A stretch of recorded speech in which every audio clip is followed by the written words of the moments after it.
السلام عليكم. من الأول كده يعني أنا باتحدى أي حد يعمل كيكة أحلى من اللي أنا عاملاها. أولًا هشة أوي وطرية وطعمها يجنن ومن فوق سِنّة قرمشة كده فظيعة.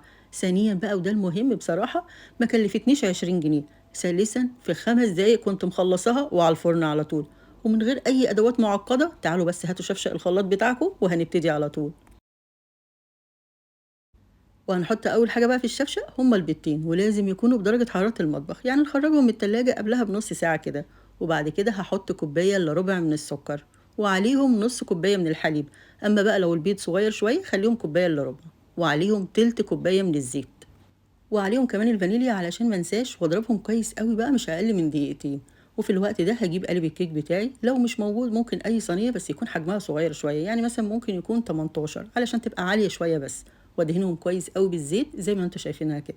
وفي الوقت ده لازم أكون مشغلة الفرن بتاعي على درجة حرارة 180، علشان على ما أخلص الكيك بتاعي اللي مش هياخد أكتر من 5 دقايق يكون الفرن بتاعي وصل للدرجة المطلوبة. وبعدين لو عندكم ورق الزبدة تحطوها كده من تحت عشان تسهل بس عليكم لما تيجوا تقلبوا الكيك، لو مش موجودة احنا دهنينه زيت كويس قوي. بعد كده بقى هجيب كوباية دقيق، الدقيق ده يا دقيق فاخر يا إما دقيق لجميع الاستخدامات، وهنخله علشان بس أساعد الكيك إن هي تبقى هشة قوي. وبعد ما نخله بقى هحط عليه معلقة ونص من البيكنج باودر. وده بقى سر بيني وبينكم، البيكنج باودر مش لازم يزيد عن الحد المطلوب، علشان خاطر هي في الفرن ممكن البيكنج باودر لما يكون كتير هتفور قوي، واول ما تخرجوها هتهبط، والله ممكن تهبط، علشان البيكنج باودر ازيد من المطلوب.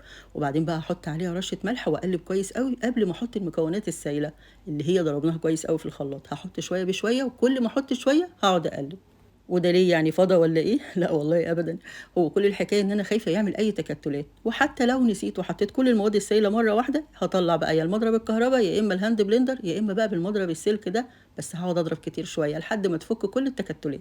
وبعد كده بقى قسمت الخليط على جزئين، الجزء كده حطيت فيه معلقتين من الكاكاو، ويا ريت يكون نوع كويس. لو عايزين تعرفوا النوع اللي أنا حطيته ممكن تسألوني في التعليقات وأنا أقول لكم على اسمه.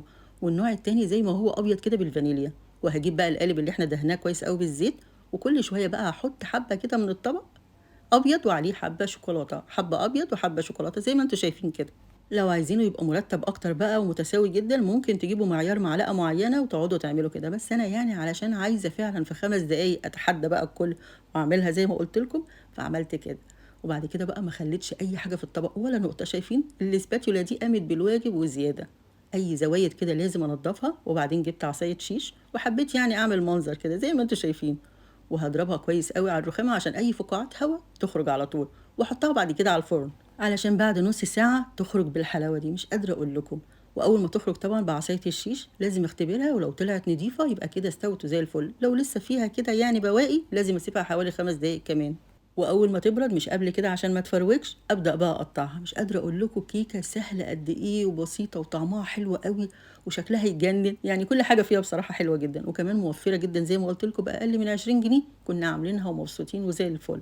لا لا لا، انا عايزه رايكم بعد ما تجربوها. انا متاكده ان انتوا هتقوموا على طول دلوقتي تعملوها وتفطروا بيها كده الصبح مع الشاي بلبن، حاجه كده تجنن يعني. وبعدين ما تنسوش بقى تصلوا على النبي عليه الصلاه والسلام في التعليقات، ونفكر بعضينا كلنا بيها علشان ناخد اكبر حسنات ممكنه. وكمان تشيروها لكل حبايبكم، وده طلب شخصي ليا. واللايك كمان ما تنسوهوش، والف الف هنا وشفا على قلوبكم. والسلام عليكم.